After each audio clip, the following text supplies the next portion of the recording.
Então, gente, o próximo tópico que a gente vai começar a falar agora, ele já diz respeito à farmacocinética. E esse tópico especificamente, ele é relacionado, tá, à absorção. Obviamente que eu vou fazer uma breve introdução para vocês da farmacocinética, para vocês terem ideia do porquê da farmacocinética. Vamos lá. A gente estava falando, isso, falei até ontem, isso aí mesmo, Rejane, beleza, no curso. Até agora a gente falou de vias. Então são o quê? Maneiras de entrada. Uma vez que o medicamento entra no seu corpo, ele vai se movimentar pelo seu corpo, correto? Esse movimento é o que a gente chama de farmacocinética. E o que tange esse movimento? Desde a entrada, movimentação e saída do corpo. Então, o que a farmacocinética me traz? Farmacocinética, fármaco é o fármaco, o medicamento, cinética é o movimento.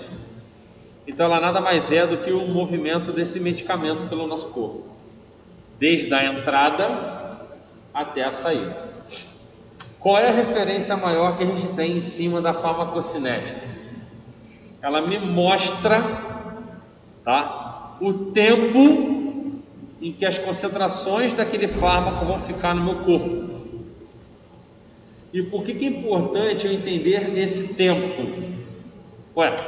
Se eu sei o tempo que o medicamento fica no meu corpo, eu consigo saber a hora que eu tenho que dar de novo, que eu tenho que administrar novamente.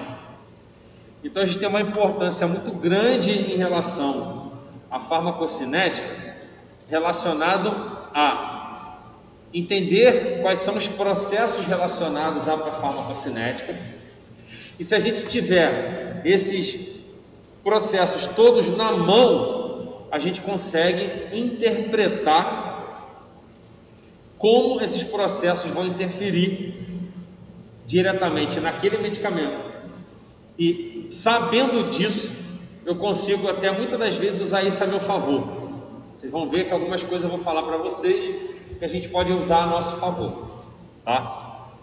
Então, falando de farmacocinética, ela estuda processos, são 4 processos, estão aqui, ó: absorção, distribuição, biotransformação, ou vai ter livro que vai estar escrito metabolismo, é a mesma coisa, e excreção de fármacos, ou vai ter livro que vai estar escrito eliminação.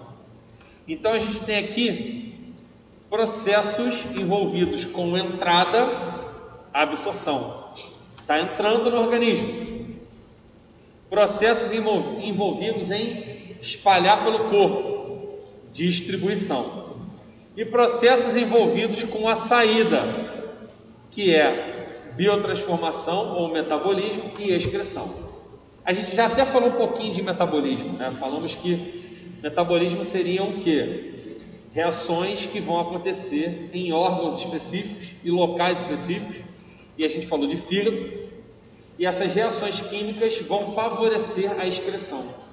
Então, também é uma maneira de você tentar ajudar a saída do nosso organismo, fazendo a biotransformação, fazendo o metabolismo, ok? Todos esses processos existem equações matemáticas. Obviamente que nesse primeiro momento a gente não vai trabalhar em cima delas, mas lá na frente a gente vai falar um pouquinho sobre os cálculos. E todas essas atividades farmacocinéticas, foi o que eu disse lá anteriormente, que vão estabelecer o tempo em que o medicamento vai ficar no seu corpo. Por quê? Elas falam desde a entrada, movimentação e saída, tá? Por que é importante eu entender a entrada, a movimentação e saída? Isso tem a ver diretamente com quanto tempo eu vou conseguir manter o meu efeito. Então, para um esquema terapêutico, entender, compreender, ter noção dos processos farmacocinéticos e como você mexe neles, fazem toda a diferença. Por que eu estou falando isso para vocês? Porque dependendo, tá, do medicamento que você administra em um determinado paciente, Se você souber como manipular a farmacocinética, você pode fazer esse medicamento sair mais rápido ou entrar mais rápido no organismo.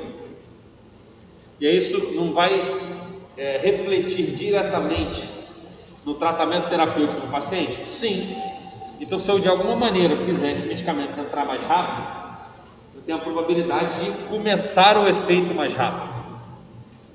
Ou, se eu tenho aí a probabilidade desse medicamento sair mais rápido, eu consigo reduzir o efeito desse medicamento mais rápido. Então, tudo tem a ver com o tempo que ele vai ficar no meu organismo, e isso está diretamente relacionado à farmacodinâmica, que está relacionada ao que? Dinâmica é o efeito do medicamento no local que ele vai fazer o efeito. Perfeito? Então vamos seguir. Então a gente tem esses 4 processos envolvidos na farmacocinética: absorção, distribuição, biotransformação e excreção. E eles vão fazer somente o que? Controlar a concentração plasmática desse medicamento. Porque você tem parte que entra, parte que sai. O saldo entre entrar e sair é o que vai ficar no sangue, que vai ser levado para o local e fazer o efeito. A farmacodinâmica já é a chegada ao local de ação. Chegou lá, acontece o quê? Vou mexer em que lugar? Então isso a gente vai ver um pouquinho mais para frente. Eu já ressalto para vocês que a farmacocinética vocês vão ter só em 2, 3 aulas, só isso, 2 aulas, 3 aulas. E depois vocês não vão ver da maneira que vocês vão ver agora ela. Por quê? É muito mais fácil para a gente pensar somente em: tenho dor de cabeça, vou tomar um medicamento para tirar a dor de cabeça. Isso é o que? Farmacodinâmica. Você vai fazer um efeito. Agora, parar e pensar: eu vou tomar um comprimido, vou tomar uma solução oral, vou tomar injetável, ou vou tomar intramuscular, ou vou, sei lá, qual o caminho que percorre, o que eu posso fazer para chegar mais, o que eu posso fazer para sair mais rápido do meu organismo e diminuir esse efeito. Então isso tudo é farmacocinética. Não quer dizer que a gente não vai repetir a ideia de farmacocinética quando a gente começar a falar dos medicamentos. Não. A gente vai falar pra caramba, tá? Só que eu vou explicar agora para vocês, e quando a gente for começar a falar lá na frente dentro dos medicamentos, vocês vão ter que raciocinar em cima do que a gente discutiu aqui. Por exemplo, quando eu começar a falar de medicamentos de uma determinada classe, e eu falar assim: ó, esse medicamento aí vai ter uma biodisponibilidade de 60%. Você já vai raciocinar. Biodisponibilidade é a quantidade que chega no sangue. Esse medicamento é usado por qual via? Oral. Então tem um monte de barreira. Então tem uma absorção reduzida. Então, quando eu falar de um tópico lá dentro dos medicamentos, vocês vão remeter a coisas que eu já expliquei anteriormente, tá? Por isso que eu falei que essas aulas iniciais elas são muito importantes para a gente dar o segmento, e lá na frente você vai usar tudo que eu estou falando agora, tá bom? Então a gente tem, após o medicamento ser administrado, ele vai sofrer 4 processos. Vamos lá. Bruno, você vai falar de absorção. Sim. Absorção, só acontece ela para depois acontecer a distribuição, para depois o... Não. Tudo acontece ao mesmo tempo. Esse slide aqui mostra muito bem isso. Aqui fala da administração de medicamento pela forma farmacêutica sólida, dado pela via oral. Então esse medicamento vai ser deglutido, chega no estômago, ele vai desintegrar, ele vai começar a quebrar em pedaços grandes, e esses pedaços grandes vão dissolver o medicamento. E aí se você olhar, ó, dissolução do fármaco livre. O que é isso? O medicamento estava aprisionado naquela forma farmacêutica compacta. Agora ele conseguiu solubilizar, se disponibilizou para ser captado. Então, nesse momento em que ele fica livre, lá naquela solução lá do estômago, o que vai acontecer com ele? Ele começa a ser absorvido. Então, ele vai começar a passar por várias barreiras teciduais, até chegar ao sangue. Bruno, eu vou absorver tudo de uma vez para depois seguir o próximo passo? Não. Enquanto você está absorvendo, parte chegou no sangue, parte ainda está lá na solução esperando ser absorvido. Daquela parte que chegou na circulação sistêmica, eu posso estar levando, distribuindo para um local que não é o local que eu quero fazer efeito. E é o que acontece muitas das vezes nesse tipo de caso. O medicamento fica armazenado num local que não é o local de efeito. Ou seja, se você absorveu pouco, ou seja, da dose que você deu, você já perdeu muita coisa. Chegou no sangue uma quantidade pequena. Dessa quantidade pequena, você levou para um local que não tem nada a ver com o que você quer fazer o efeito. Ou seja, você perdeu de novo. Ou eu posso pegar aquele pouquinho que está lá no sangue, metabolizar e eliminar. Ou seja, perdi de novo. Então, olha quantas perdas de quantidade de medicamentos a gente tem no nosso organismo. Tá? E por que eu estou relatando essas perdas? Porque somente o que sobrar do saldo de excreção e de distribuição para um local que não é o local efetivo é o que vai conseguir chegar no local específico que eu quero que faça efeito. Então, Bruno, você está dizendo que se é para fazer o efeito do medicamento no local eu preciso de, sei lá, 10 nanogramas, eu vou ter que dar uma dose de 10 nanogramas? Não. Porque se você der 10 nanogramas, você perde em etapas que a gente perde em concentração do medicamento. Então se eu estou tomando 500 miligramas de dipirona, quer dizer que vai chegar muito menos no local para fazer efeito? Então por que eu sei que eu tenho que dar 500? Isso já foi calculado anteriormente. E se chegou a uma dose de 500 miligramas para que se alcance X nanogramas, picogramas, microgramas de dipirona no local para fazer o efeito. Então a gente sabe que a gente perde uma quantidade da dose que é administrada, tá? Isso acontece muito quando a gente tem absorção, tá? Bruno, e na via intravenosa, vou perder? Vai, porque você não tem absorção, você vem direto aqui, mas você pode levar para um local que você não quer fazer efeito e você já pode começar a metabolizar, tá? Então, perdas tem, porém, existem vias que têm uma perda maior, mais rápida, e outras uma perda mais lenta. Deu para entender esse fluxograma aqui? A ideia de eu mostrar isso para vocês é que tudo acontece ao mesmo tempo. A gente vai estudar separado, por quê? Separado a gente consegue entender cada tópico melhor. Mas tenham em mente, acontece tudo ao mesmo tempo. Tudo bem isso? Entenderam isso?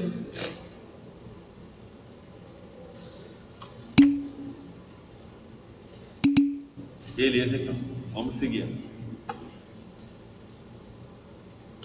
Então, o que a gente vai abordar agora é absorção. O que significa absorção? Eu já falei para vocês anteriormente, mas vamos lá. Qual é a definição de absorção? Passagem por barreiras biológicas, que são os nossos tecidos, até alcançar a circulação sistêmica. É isso? Então está aqui um exemplo de barreira biológica, tecido epitelial. Então olha quantas camadas de células a gente tem que transpassar para chegar até a corrente sanguínea. Então essas células todas têm que ser passadas para se alcançar a corrente sanguínea. Olha a diferença de barreira de um tecido para o outro. Olha aqui, ó. Se você olhar o esôfago, olha o tamanho do tecido epitelial. É desse tamanho ali. Estômago, olha o tamanho do tecido epitelial do estômago. Bem maior, barreira maior. Intestino, olha o tamanho do tecido epitelial do intestino. É só essa fileirazinha aqui, ó, inicial. É só isso aqui, ó. Aqui já é outro tecido que vai descendo até chegar ali. É bem fininho, né? Olha o intestino grosso. Eu já pergunto para vocês, olhando a característica do tecido, da barreira que eu vou ter que transpassar, eu já consigo ter uma ideia se eu absorvo mais ou se eu absorvo menos. Por quê? Para eu chegar, por exemplo, no vaso sanguíneo que está cá embaixo, eu preciso passar por epitélio, conjuntivo, muscular e pum, vaso, lá embaixo. Então, quanto menos células eu tiver aqui, menos medicamento eu vou perder e mais rápido eu vou chegar no sangue. Se tu pega aqui no estômago, olha só, tamanho de barreira que você tem que transpassar. Então, certamente, grande parte do medicamento acaba ficando retida ali e tem dificuldade de passar. Tudo bem? Vamos lá. Outro tipo de barreira é não somente chegar até o vaso, mas o vaso ele tem tecido em torno dele, que é o tecido endotelial, que recobre o vaso sanguíneo. Então, se você olhar aqui, o sangue está aqui no meio, mas você tem células aqui que vão proteger o sangue dentro do vaso sanguíneo. Então, quando você passa pelos tecidos, você chega aqui fora. E aqui fora você precisa fazer o quê? Entrar, passar por mais barreiras. Então, vocês estão conseguindo ver que a gente tem uma grande quantidade de barreiras. Bruno, e os medicamentos que fazem efeito no sistema nervoso central? Passam por mais uma barreira, que é a barreira hematoencefálica. Então, se você olhar aqui, ó, você tem a arteríola chegando com o medicamento. Esse medicamento vai ter que fazer o quê? Sai daqui, passa por essa célula, para depois chegar até o sistema nervoso central. Então, olha a infinidade de células que a gente vai ter que transpassar. Em cima disso, eu queria mostrar para vocês e relembrar para vocês que do local de administração até chegar à corrente sanguínea, a gente tem um termo que é a absorção. E nessa absorção, essa passagem por barreiras teciduais, por células, a gente tem perdas quantitativas e qualitativas. E cada via vai ter a sua barreira, maior ou menor. Deu para entender? Está vendo que eu estou começando a juntar tudo que a gente veio falando? Tá? A ideia é essa. Vamos lá. Bruno, você falou então que eu tenho que passar por um montão de células, não é? É. Como é que a gente transporta coisas por células? A gente usa transportes celulares. E aí, lembrando dos transportes celulares, a gente tem alguns tipos. Onde, dos tipos todos que a gente tem de transporte celular, os medicamentos têm por preferência utilizar transporte passivo simples ou difusão passiva simples. Porém, existem duas condições para que a difusão passiva simples aconteça da melhor maneira. Vamos lá, tem uma figura aqui que mostra isso. Uma situação é ir de acordo com o gradiente de concentração. Bruno, o que é o gradiente de concentração? Você tem mais fora da célula e menos dentro da célula.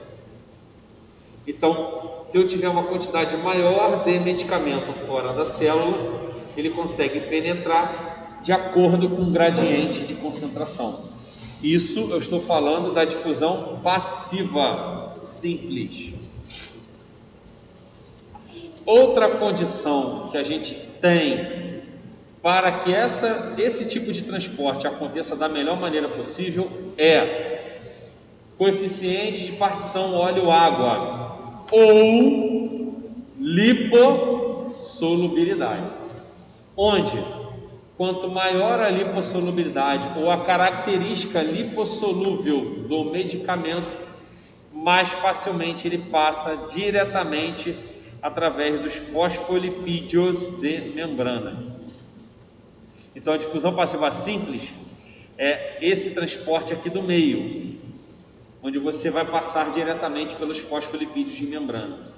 E ela só acontece de acordo com duas condições.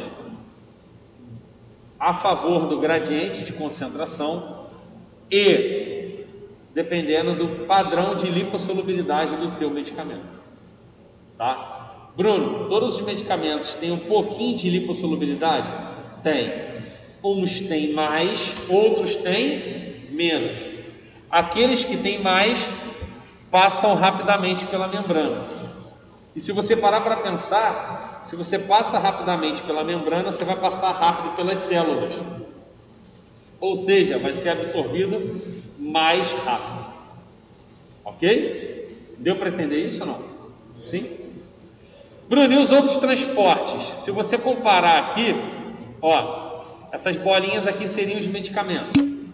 Na difusão passiva simples, olha a quantidade de bolinhas que entram aqui. Muitas. Por quê? Passaram direto pela membrana rapidamente.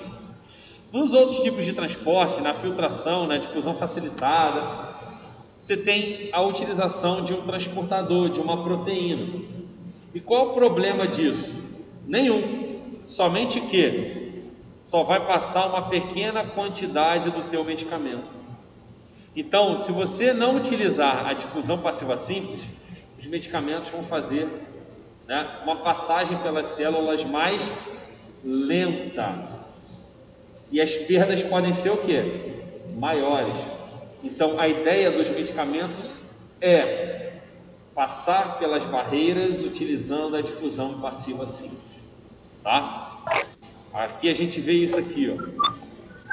Medicamentos que têm um teor de lipossolubilidade, essas bolinhas vermelhas, e medicamentos que não são tão lipossolúveis, o triângulo azul.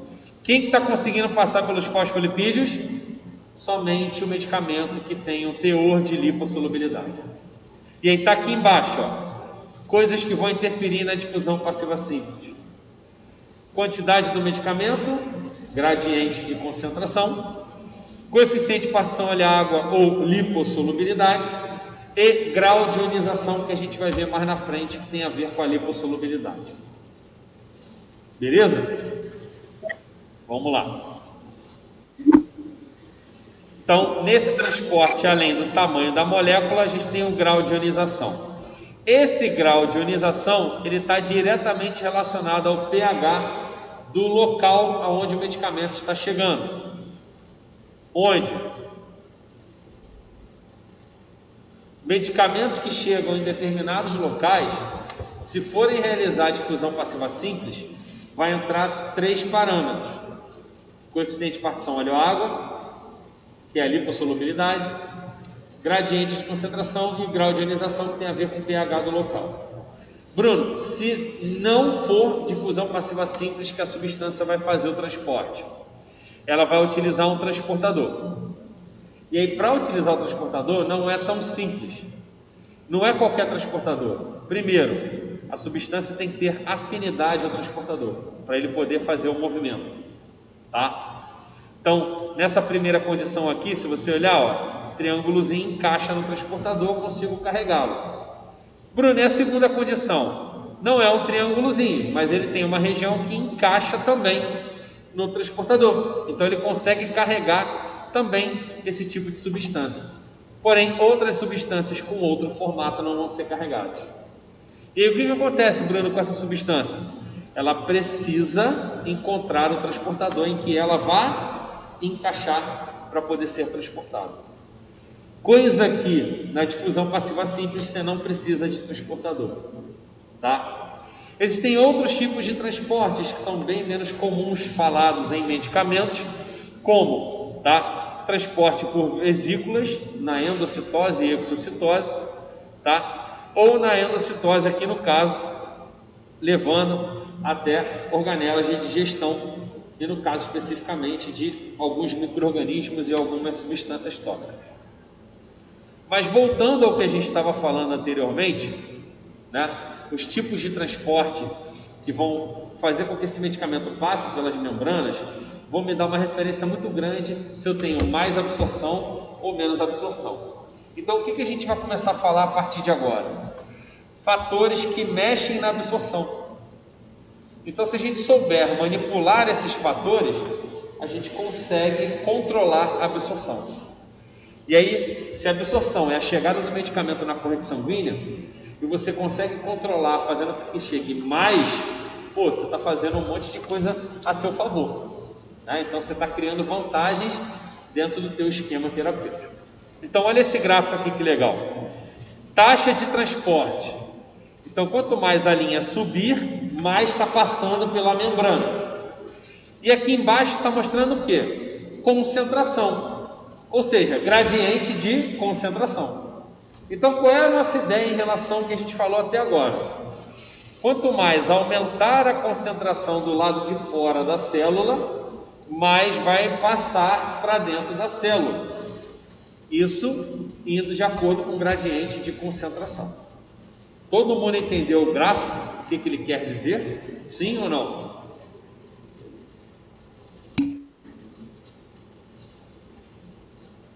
Tá. Beleza. Então vamos interpretar aqui as curvas, o que as curvas estão dizendo. Olha lá. Difusão passiva. Vamos lá, vou fazer umas linhas aqui para vocês entenderem. Vamos supor que eu vou estar analisando, ó, na difusão passiva, esta concentração X aqui, ó, que eu marquei na linha de baixo. Aqui, ó. Essa concentração. Quanto que transportou, Bruno? Você projeta uma linha aqui para o lado.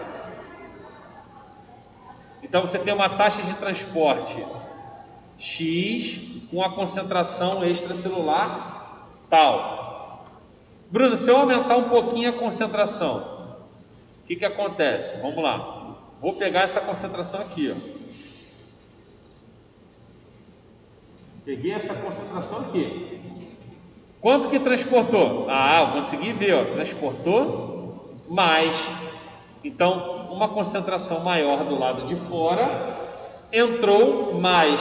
Isso na difusão passiva. Por quê? Tem lipossolubilidade, o gradiente de concentração é favorável. Tudo bem? Agora eu vou apagar e vou rabiscar com outra cor. Vamos pegar aquela mesma quantidade que a gente viu inicialmente, mas agora eu estou usando uma proteína transportadora. Olha a minha taxa de transporte.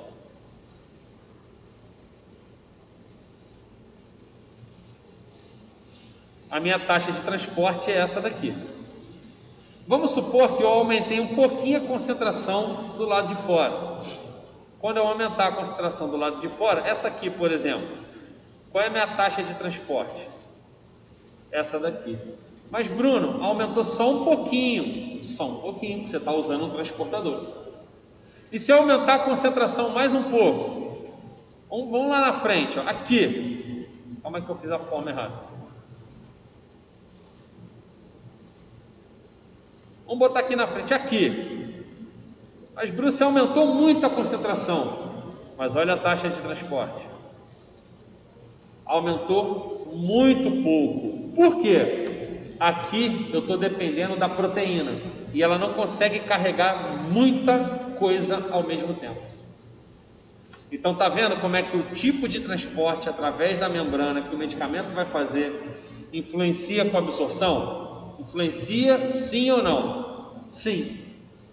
Onde a difusão passiva é o melhor, que quanto mais você aumentar a concentração, mais vai ser transportado e vai passar através da membrana.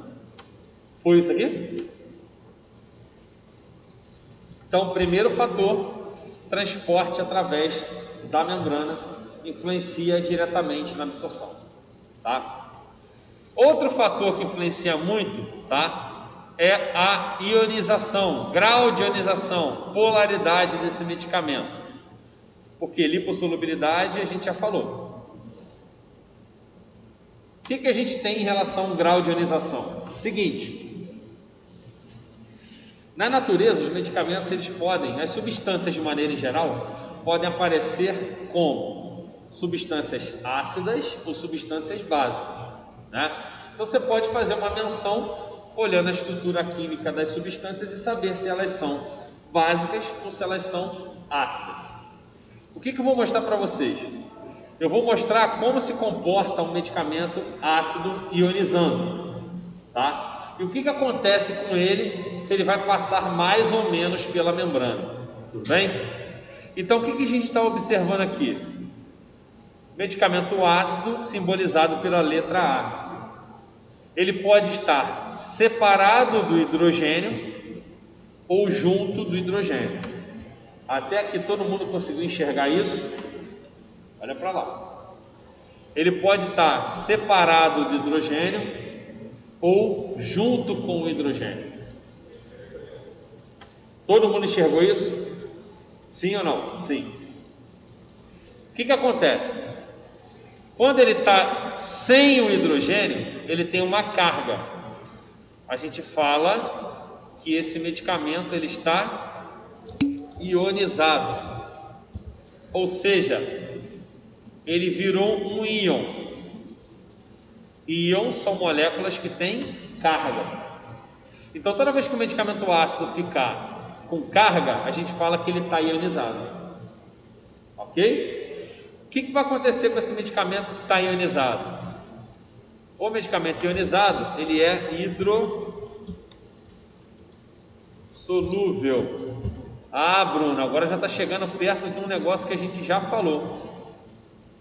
A gente falou de lipossolúvel, você está falando hidrossolúvel. Sim, mas o medicamento hidrossolúvel é aquele que ficou ionizado. Até aqui foi isso? Sim ou não? Beleza. Bruno, e o medicamento ácido, quando ele está junto com o hidrogênio? Ele não tem carga, então ele é chamado de não ionizado.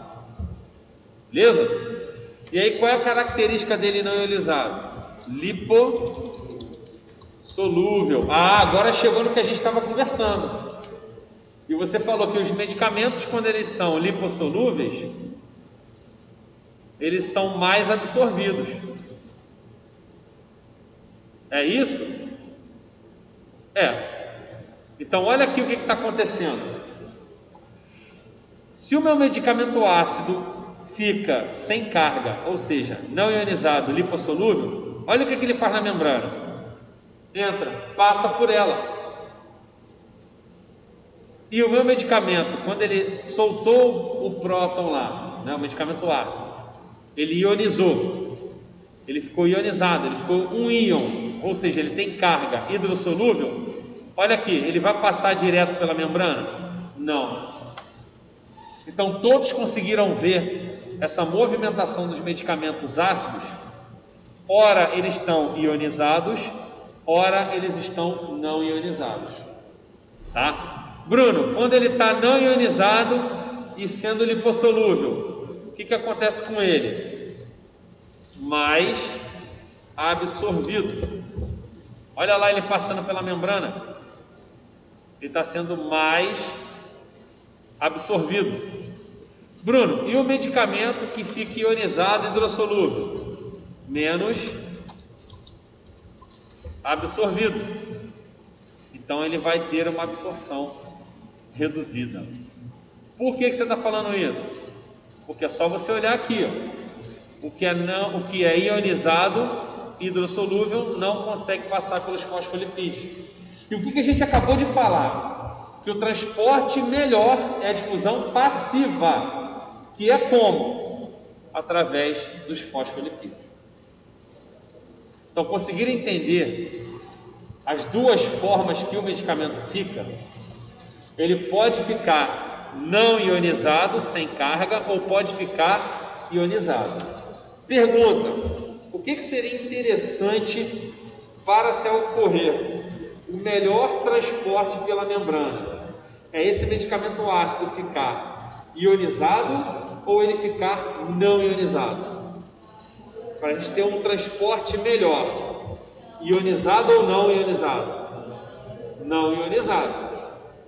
Correto? Porque ele desse jeito, isso aí, não ionizado, ele consegue passar pela membrana mais rápido. Porém, aí vem uma pergunta: como que eu sei que ele está desse jeito ou desse jeito? Aí que entra a história do pH. O pH que vai me dizer se o medicamento está ionizado ou não ionizado. Tá bom? E aí, como acontece isso? Vamos lá, que eu vou tentar escrever aqui para vocês para ficar mais fácil.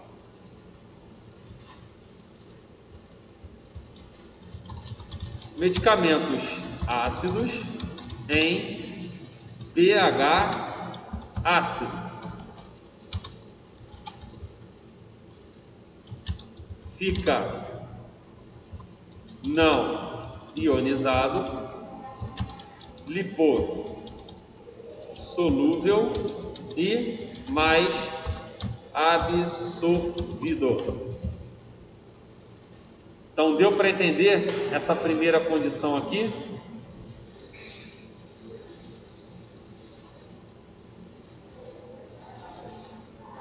Vou tentar aumentar um pouquinho. Melhorou aqui, ó. Aumentei um pouquinho. Medicamento ácido em pH ácido fica de que jeito? Desse jeito aqui. Tá? Então ele vai ficar desse jeito aqui. Então você está falando, se eu tiver um medicamento ácido e ele está num local que é ácido, ele vai ficar lipossolúvel e é mais absorvido? Sim. Bruno, e se ele ficar num local que é alcalino? Vamos lá. Medicamento ácido em pH alcalino ou básico, né? Ele fica ionizado, hidrossolúvel e menos absorvido. Então agora a gente já sabe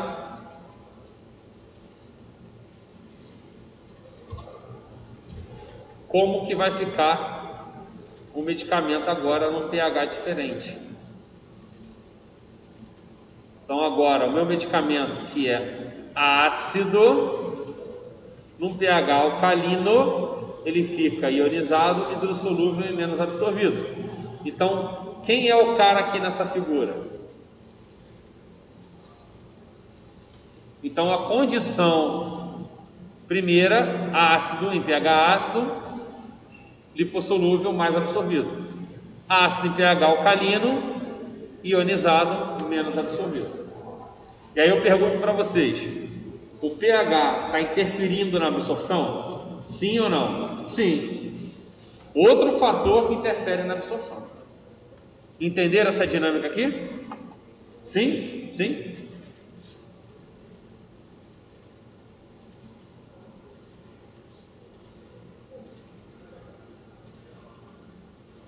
Bruno, e o medicamento que é básico? Você falou que tem um ácido e tem um básico.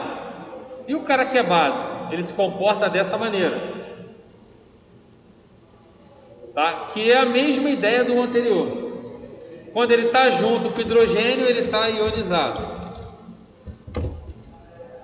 Vai ser hidrossolúvel e menos absorvido. Ok? Então, vai seguir a mesma lógica. Quando tiver carga, a absorção vai ser com dificuldade. Só que no básico ele tem carga quando ele está junto com o hidrogênio. E o ácido, Bruno? Quando ele está sem o hidrogênio. Tá? O básico, quando ele perde o hidrogênio, ele fica o quê? Não ionizado. Olha lá, ele não tem carga. Com isso ele fica lipossolúvel mais absorvido. Então, não ionizado, lipossolúvel mais absorvido. Bruno, esse medicamento básico ele pode encontrar um ambiente ácido ou um ambiente alcalino. E aí como que ele vai se comportar? Então, vamos lá, vou escrever aqui para vocês para ficar mais fácil. Medicamento básico em pH alcalino fica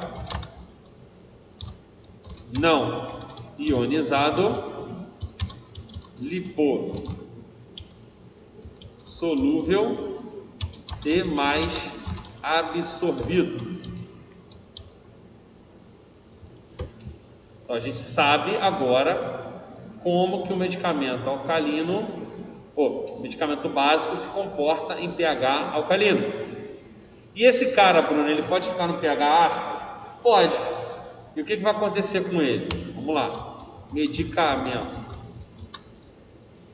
básico em pH ácido. Fica ionizado, hidrossolúvel e menos absorvido.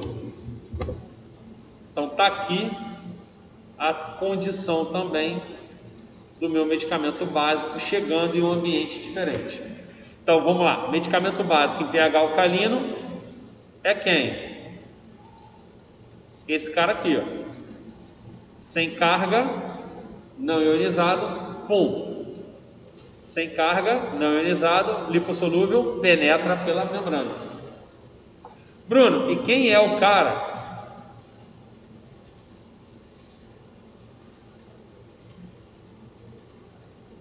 da condição de baixo? É o medicamento básico em pH ácido. Ele vai ficar como? Ionizado, hidrossolúvel e olha lá, não consegue passar pela membrana. Conseguiram entender essas duas condições? Isso é extremamente importante, porque a gente consegue observar os medicamentos ácidos e básicos e já ter uma ideia em qual pH, em que local que eles vão ser mais absorvidos. Tudo bem? Todos entenderam aí também?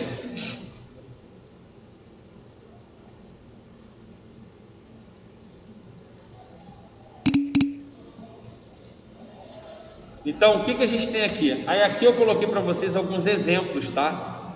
De medicamentos que são ácidos, tá? Aqui, ó. E aí esses daqui da coluna do meio para a direita que vão sofrer mais isso que a gente falou, tá? E medicamentos que são básicos, tá? Então os da coluna do meio para a direita também vão sofrer mais essa atividade aí do pH. Tudo bem? Então a gente consegue já ver que eu tenho uma gama enorme, muito grande mesmo, de medicamentos que vão sofrer a ação do pH. Beleza? Então, pergunta, de novo, pH influencia na absorção? Sim. Eu sei como influencia? Só se eu soubesse o medicamento for o quê? Ácido ou básico. Ok? Vamos lá. Grau de dissolução. O que é isso, Bruno? Lembra que a gente viu mais lá na frente que o medicamento dado por via oral ele precisava quebrar em pedacinhos para depois dissolver e aí esse medicamento ficar livre. Lembra? A gente viu isso lá no início. Logo assim que eu falei de farmacocinética. Então, o que está mostrando aqui? A forma farmacêutica, ela desintegra, vira grânulo, depois ela desagrega e vira partículas finas, ou posso chamar também de fármaco livre. Lembra que a gente viu lá atrás o que acontecia com o fármaco livre? O fármaco livre, ele era absorvido. Então o que a gente está vendo aqui? Uma forma farmacêutica sólida, degranula, dissolve, deixa o fármaco livre e aí você tem mais fármaco livre na solução. Se você olhar, tem setinhas aqui, ó. O que essas setinhas fazem? Mostram como eu vou conseguir absorver mais. Então, por exemplo, a forma farmacêutica íntegra, eu não vou conseguir absorver direito, porque o medicamento está compactado. Quando eu degranulo, eu já libero um pouquinho, eu já consigo absorver um pouco mais. E quando eu solubilizo quase que completo, a minha chance de absorção ela é maior. Isso também tem, isso aí eu vou falar mais na frente. E aí a gente consegue olhar esses três gráficos, essas três figuras aqui. Olha que legal. Cada figura está mostrando o quê? Um medicamento sólido e tem até um líquido aqui para comparar, tá, gente? Medicamento chegando no estômago. Tá todo mundo conseguindo ver o estômago aqui? E passando para o intestino, duodeno. Então, nas três figuras eu tenho o estômago, piloro e intestino, que é a região do duodeno. Conseguiram entender as quatro figuras? Sim? Vamos lá então. O que a gente está comparando aqui? A forma farmacêutica. Né? E o que a gente está observando? O padrão. Deixa eu só aumentar para a gente ver os dois de cima, depois eu boto os dois de baixo que ficou melhor. O que a gente está olhando aqui? Comprimido entrou, desintegrou, olha os grânulos. Dissolveu, começou a dissolver aqui no estômago. Aconteceu o que no estômago? Nada. Ele termina a dissolução dele no intestino. Olha o que acontece aqui no intestino. Está vendo que tem uma setinha vermelha? Essa setinha vermelha aqui quer dizer o quê? Vai ser absorvido. Então vocês conseguem olhar que um comprimido, tá? Ele praticamente passa ileso pelo estômago e ele só vai ser absorvido lá no intestino. Todos enxergaram isso? Sim ou não?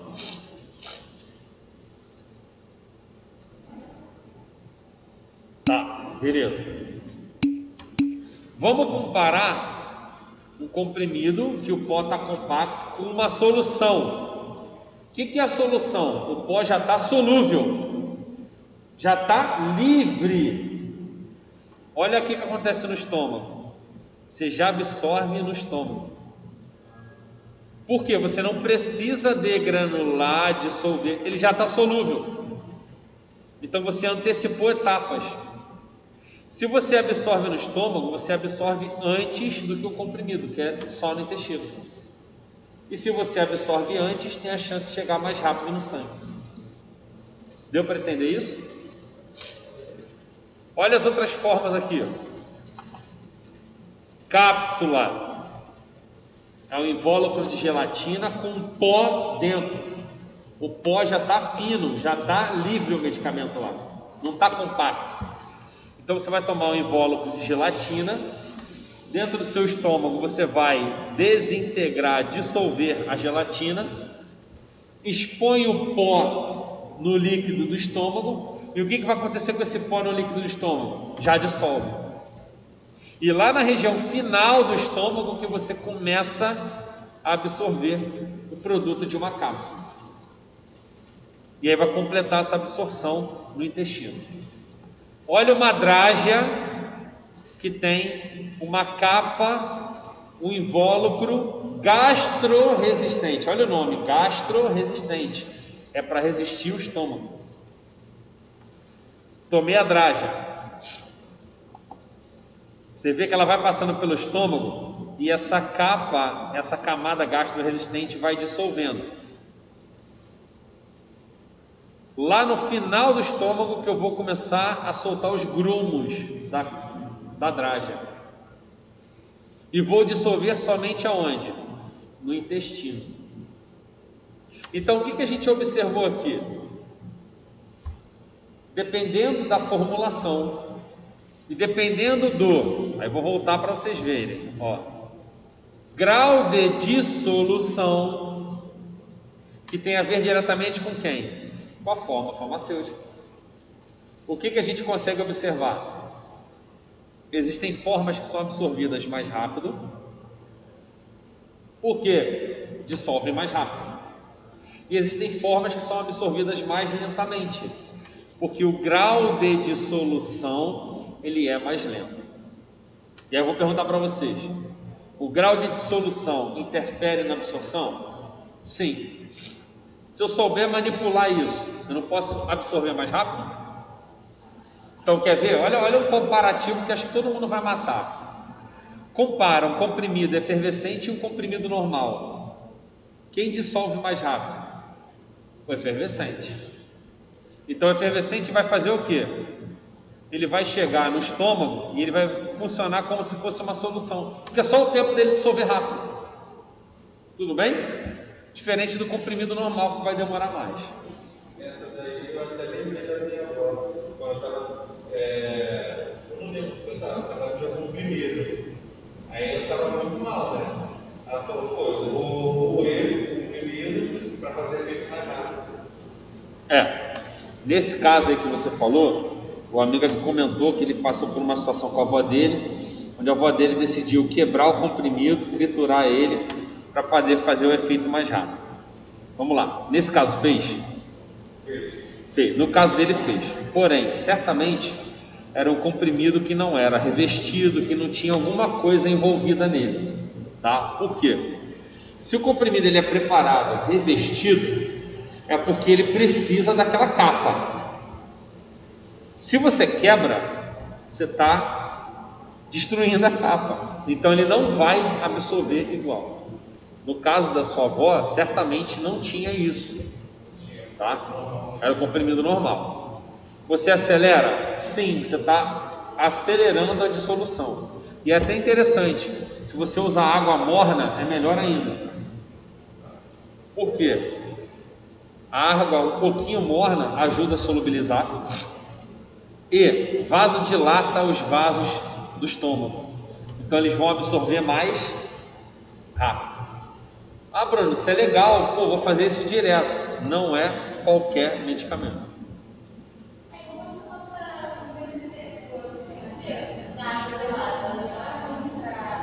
Também, a água morna, a temperatura normal já dissolve mais rápido, né? Entenderam isso aqui? Então, ó, grau de dissolução interfere na absorção? Né? Vamos lá. Volume de água que você vai estar tomando no medicamento. E aí, claro, eu estou falando de via oral, né? Será que influencia? Por que eu estou falando isso? Existem pessoas que tomam medicamentos sem água. É muito comum, eu vejo aí um monte de meninas tomando anticoncepcional sem água. Ah, comprimido é pequenininho, eu consigo engolir. Tá. Olha esses 4 gráficos ali. Eu vou aumentar também para a gente enxergar. Melhorou, né? O que a gente está observando aqui? Um gráfico, tá? Ó, a outra já tomou com coca. Eu vou bater nela, né? Mas tudo bem. O que a gente está observando aqui no gráfico? Quantidade de ácido salicílico no sangue, plasma, ó, plasma salicilato. Quantidade de ácido salicílico que chega no sangue. O que eu tenho aqui embaixo? Tempo. Ah, Bruno, então é igual aqueles que a gente viu lá atrás? Concentração que chega no sangue em relação ao tempo, tá? E aí ele experimenta aqui em 2 condições. Uma condição: a pessoa tomou o ácido salicílico com 25 ml de água. Olha a curva, essa linha tracejada aqui, ó. Chegou aqui, ó, no máximo, ó, um pouquinho acima de 30, não é isso? Vamos botar quase 3 horas, não é isso? Quase 3 horas. Bruno, e quando ele tomou com 250 ml de água? Com menos de 2 horas, chegou quase 60. Quando você compara um com o outro, e ficou bonito aqui vermelho e preto, né, gente? Pô, lindo, né? Gostei, vou usar só vermelho e preto. Quando a gente compara, o que a gente consegue observar aqui? Pô, com 25 ml de água chega a menos e demora mais. Com 250 ml de água chega mais e demora menos para chegar. Então, o volume de água na hora de administrar está mudando a concentração plasmática? Sim, então está mudando a absorção. Olha o próximo aqui, eritromicina. A gente consegue ver a mesma coisa? Sim, olha aqui, ó. 20 ml com 2 horas, tá? E aqui um pouquinho mais de 2 horas, né? Chega bem próximo. Deixa eu fazer as linhas aqui para vocês verem. É quase a mesma coisa, tá vendo? Ó, pouquíssima diferença. Mas olha aqui. Olha aqui. Quantidade de água maior chega mais. Todo mundo está enxergando isso? Olha aqui, ó, amoxicilina.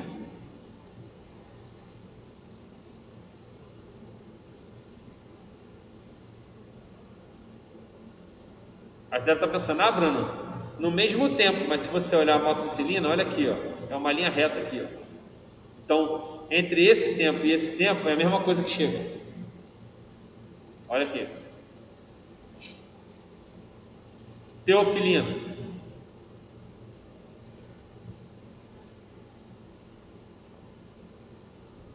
Ficou torto isso aqui.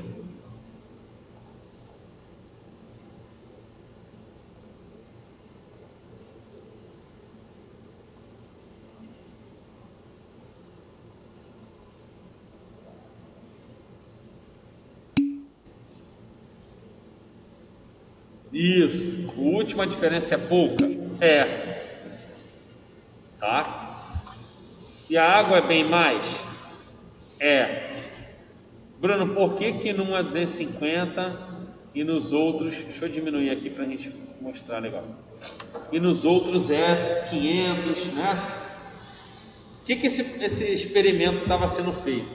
O cara foi dando quantidades maiores. Então, por exemplo, com uma pessoa ele deu 25, com outra pessoa ele deu 35, com outra pessoa ele deu 45. Então ele foi aumentando. Então várias pessoas utilizaram o medicamento com volumes de água cada vez maior. E o que que ele está mostrando ali? Ele mostrou o mínimo de água para chegar a alguma coisa e o máximo de água para chegar. O máximo. Porque ele testou pessoas que tomaram 300, 400 e chegou quanto? A mesma quantidade que 250. Então, o que que nesse artigo está tentando dizer? Esses gráficos. Que se você administrar um medicamento com volume de água em torno de 250 a 500 ml, se garante o máximo de absorção. Bruno, por que isso? O que a gente acabou de ver? A fórmula farmacêutica, ela dissolve no líquido do estômago. Se você tem pouco líquido, ela demora para dissolver. Se você tem mais líquido, ela consegue solubilizar melhor. Bruno, não entendi. Beleza. Pega na sua casa um copo, coloca 2 dedos de água e bota uma colher de açúcar. Você vai conseguir dissolver o açúcar? Quase nada. Agora você chega e bota o copo até a metade de água. Você consegue dissolver o açúcar? Um pouco melhor. Agora bota um copo cheio até em cima. Você vai dissolver mais ainda. Deu para entender? Entenderam ou não? É a mesma coisa. Tá? O medicamento. E aí, se você usar um volume muito grande, Bruno, eu vou dissolver também. Mas você vai dissolver demais. E dissolver demais é um problema? Sim. Por quê? Esse medicamento ele vai ter que encostar na mucosa. Se você tem muito volume, esse medicamento ele fica mais flutuando do que encosta na mucosa, tá? Então a gente tem uma média de volume que é um pouco mais que 250 ml, tá? E também você não vai tomar 1 litro de água, que também é demais. Pergunta: volume de água interfere na absorção? Sim ou não?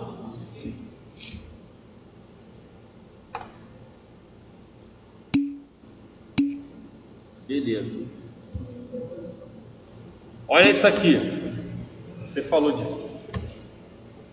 Olha lá em cima. Superfície de contato. Área para entrar em contato o medicamento. Vamos lá. Vamos supor que eu pegue aqui o estômago. Eu peguei o estômago, cortei o estômago e estiquei o estômago. Ele ficou desse tamanho. Tá? que vai acontecer com o medicamento? O medicamento está aqui flutuando no líquido. De repente, esse medicamento ele pode fazer isso, ó, encostar na parede do estômago. E aí o que vai acontecer com ele? Ele vai passar pelas membranas. Aí, não, Bruno, mas tem uma outra partícula aqui. Ela pode fazer isso só lá na frente. Tem outra partícula aqui. Pode fazer isso só lá na frente. Mas quando chega aqui, acabou o estômago. Você não tem mais área para o medicamento entrar em contato. Quando você pega e faz um comparativo, por exemplo, vou pegar o intestino.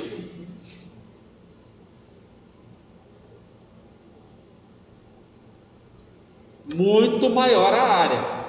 Então, o meu medicamentozinho, bonitinho, ele pode estar aqui e entrar, pode estar aqui e entrar, pode estar aqui e entrar. Não, ele está aqui, mas ele não vai entrar agora não, ele vai entrar lá na frente. Ele pode entrar, eu tenho área para ele entrar em contato. Então, quanto maior a área de superfície de contato, maior a chance de eu conseguir absorver o medicamento. Então, olha outro fator, olha mais um fator. Dependendo da área de superfície de contato daquele determinado tecido, eu posso absorver mais ou posso absorver menos. Onde? Qual é a referência que eu tenho? Quanto maior a área trabalhada, maior a chance de absorção. Tá? Então, se eu chegar e falar para vocês, se eu tomei um medicamento por via oral, ele vai passar pela boca, esôfago, estômago, intestino delgado, intestino grosso, reto, vai embora. Qual desses órgãos tem a maior área de superfície de contato? Vamos lá, trato gastrointestinal: boca, esôfago, estômago, intestino e reto. Qual desses órgãos tem a maior área de superfície de contato?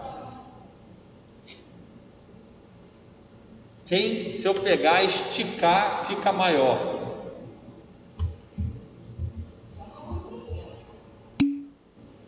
O intestino ele já tem em torno de 9 metros. E ele é cheio de vilosidades.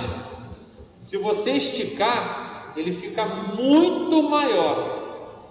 O estômago é desse tamanho. Se você esticar, ele fica desse tamanho. Então, quem tem a maior área? O intestino, porque ele tem metros e metros já de comprimento. E quando você estica essas vilosidades aqui, ele vai ficar o quê? Maior ainda. É igual quando a gente é pequeno e brinca com aquela mola. Aí você pega uma mola, começa a esticar, esticar, esticar, esticar. E se você tirar a espiral da mola e deixar ela lisa, a mola desse tamanho fica desse. É a mesma coisa o intestino.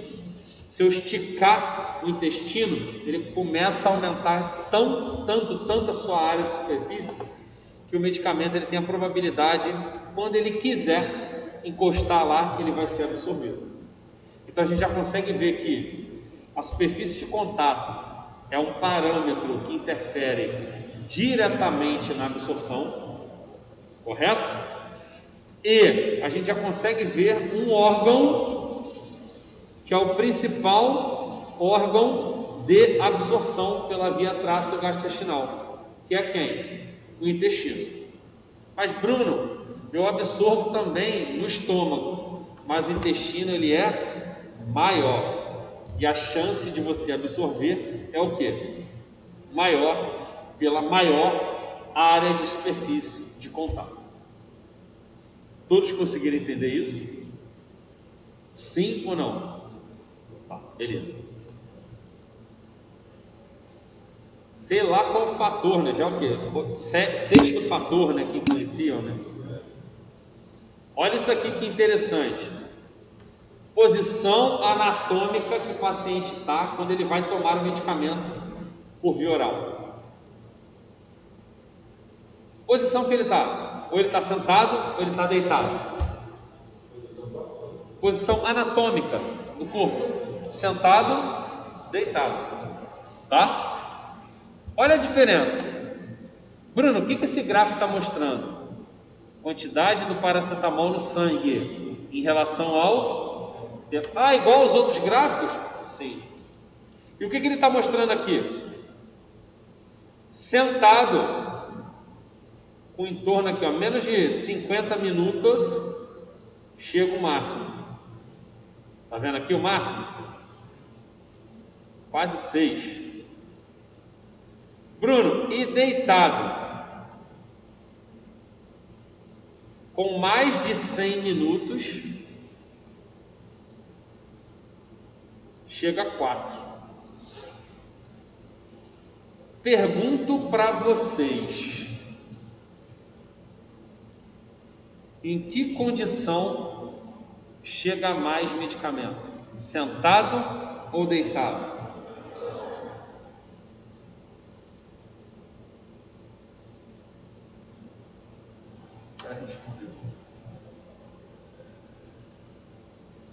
Entenderam ou não a pergunta aí, gente? Vocês? Obrigado. Sentada, né, gente? Olha aqui, ó. Sentado chega a quase 6 miligramas por litro de sangue. Deitado chega a 4. E a gente consegue fazer uma outra referência, ó. Deitado demora mais tempo e sentado demora menos tempo. Por quê? Vocês sabem por quê? Pare e raciocina como é que está o seu trato gastrointestinal sentado. É a mesma coisa que você em pé. Você vai tomar um comprimido pela boca, você vai deglutir e vai ter o peristaltismo. Só que em pé, você tem a ajuda da gravidade puxando a tua forma farmacêutica para baixo, que em pé é em direção aonde? O estômago. Todo mundo enxergou isso ou não? Sim? Então você tem a ação, além do peristaltismo, a gravidade ajudando o medicamento a descer. Tá? Bruno, e deitado? Deitado, a boca do paciente está aqui e o estômago está no mesmo plano. Não é isso? Cá está o esôfago. Então, quando o medicamento entra aqui pela boca, ele vai ter que caminhar pelo esôfago. O esôfago vai fazendo peristaltismo para o medicamento caminhar em direção aonde? O estômago. Só que a gravidade está puxando esse medicamento para onde?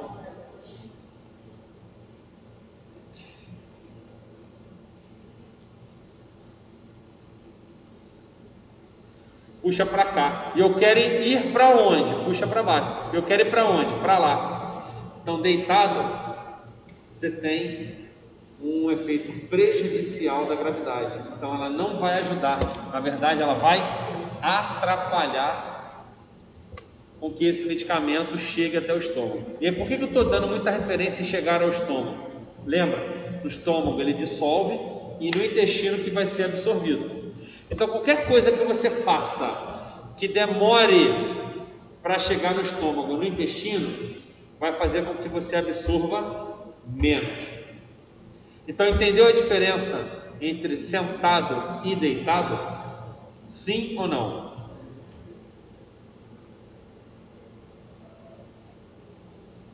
Então, vamos lá. A posição anatômica que o paciente toma o medicamento influencia na absorção? Sim. Por isso que o paciente acamado, muitas das vezes a gente vai administrar o medicamento, precisa fazer o que com a cabeceira? Levantar a cabeceira. Porque em vez de você ficar deitado, você inclina mais e facilita a descida lá da tua forma farmacêutica. Nunca tinha pensado nisso, né? evita engasgar também, evita um monte de coisa. Olha esse aqui, olha que legal. Influência das refeições. Será que se você tomar um medicamento em jejum ou com alimento influencia? Olha esse gráfico aqui. O que o gráfico está mostrando? Ó, quantidade de captopril chegando no sangue em relação ao tempo, o mesmo gráfico, dizendo a mesma coisa. Olha o que eu estou observando aqui. Em jejum, bolinha cheia. Menos de 1 hora, chega aqui um pouco mais de 800. Beleza? Isso aí, ó. Pós-refeição, mais de 1 hora e chega a menos de 400.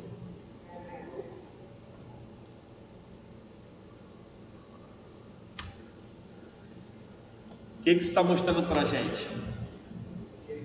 Em jejum ou junto com as refeições, que vai absorver mais? Responde para mim aí.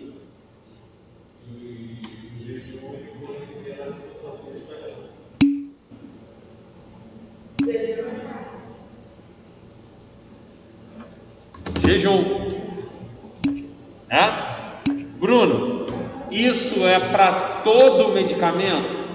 Não, tem medicamento que eu preciso administrar junto com a refeição, porque a refeição ajuda na absorção dele. Por exemplo, tem um antifúngico chamado grisofulvina.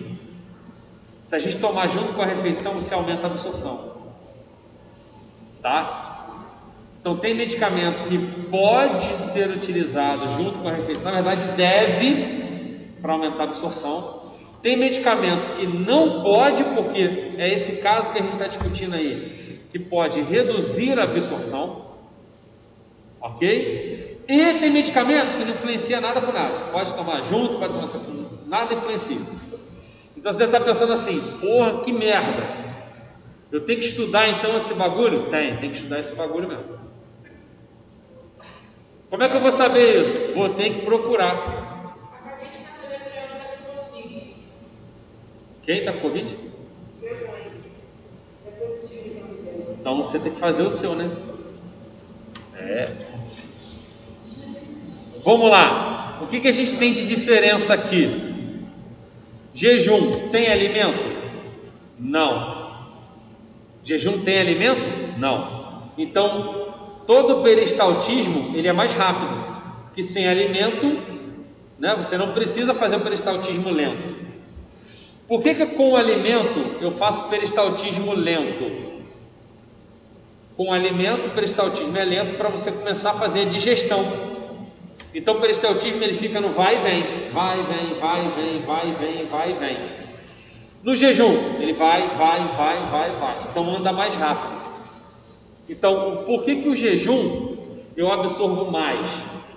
Porque você dissolve o medicamento, ele passa mais rápido para o intestino, que é o principal órgão de absorção. Bruno, e com a refeição? Tem duas ideias que a gente tira aí. Uma, lembra que eu falei lá no início? Lá nas formas farmacêuticas, nas vias, que dependendo do tipo de medicamento, ele pode formar um complexo com alguma coisa que você tome. É a mesma coisa aqui. Pode formar um complexo do medicamento com a refeição e aí você absorver menos o medicamento porque ele está complexado. Isso é uma explicação. Segunda, com o alimento você retarda o esvaziamento do estômago. Você demora para esvaziar o estômago. Por quê? O alimento ele precisa ficar ali para ser digerido. Se você demora para esvaziar o estômago com o alimento, o medicamento ele fica preso aonde? No estômago. Então ele vai demorar para chegar até o intestino. Então, pós-refeição tem duas explicações. Uma, pode formar um complexo não absorvível. E aí você não absorve parte do medicamento. Segunda coisa, você retarda, atrasa o esvaziamento gástrico. Atrasando o esvaziamento do estômago por causa do alimento, ele também demora para chegar no intestino e vai absorver menos. E vai demorar mais tempo para absorver. Entenderam essas duas explicações sobre a influência da refeição? Sim ou não? E aí, de novo, refeição, alimento, influencia na absorção? Sim. Olha quanta coisa a gente deveria pensar na hora de administrar um medicamento. Alguém aqui já tinha pensado nisso? A gente acha que pode tomar com chá, mate, Coca-Cola, pizza, hambúrguer, tudo junto, né? Toma com café, com leite, toma com tudo, né? Suco de laranja, vai tudo, né? E a gente está vendo que tem que tomar cuidado. Muitas das vezes a terapia de alguns pacientes não acontece por causa disso. E aí na hora que o paciente vai julgar algo, ele julga e culpa o medicamento, culpa o farmacêutico ou o prescritor, falando que não sabe o que está fazendo. Ou ele fala que comprou com você um medicamento que não é tão bom, você vendeu qualquer um para ele, que não faz efeito, sendo que quem não está fazendo adequadamente o tratamento é quem? O paciente. Por que eu estou relatando isso? Porque é extremamente importante o farmacêutico fazer a orientação ao paciente no ato da compra, tá? Ou em uma consulta farmacêutica. Por que eu estou ressaltando isso? Se a gente faz a orientação adequada, o paciente tem o tratamento adequado. Então é importante que a gente faça a orientação adequada ao paciente para garantir que se tenha uma farmacocinética ótima. Até agora aqui a gente viu o quê? Uma lista de fatores que influenciam na absorção. E se nós soubermos, tá, manipular isso, a gente garante o melhor do efeito, tá? Então deixa eu ler a pergunta aqui. Então, em jejum é somente com água, pois em jejum tomo leite, pois dependendo do medicamento agride meu estômago. Então, vamos lá. Essa pergunta é legal. Primeiro, você tem que descobrir o porquê que está agredindo o seu estômago, tá? O porquê que esse medicamento está causando alguma coisa. Pode ser um efeito colateral do próprio medicamento, tá? E aí não é ele estar no estômago, mas sim um efeito que ele vai provocar. Ou, além disso, pode ser o quê? O próprio medicamento agredindo o seu estômago, como você disse aí. Nesses casos, é interessante a gente procurar se é interessante ou se terá influência dessa condição que você está tomando o medicamento. Se o leite influencia nesse medicamento. Porque se não influenciar, segue o fluxo. Tá? Agora, se influenciar, você vai ter que pensar a maneira que você administra. Por quê? Se o leite influencia no medicamento, você pode absorver menos e a eficácia dele ser menor.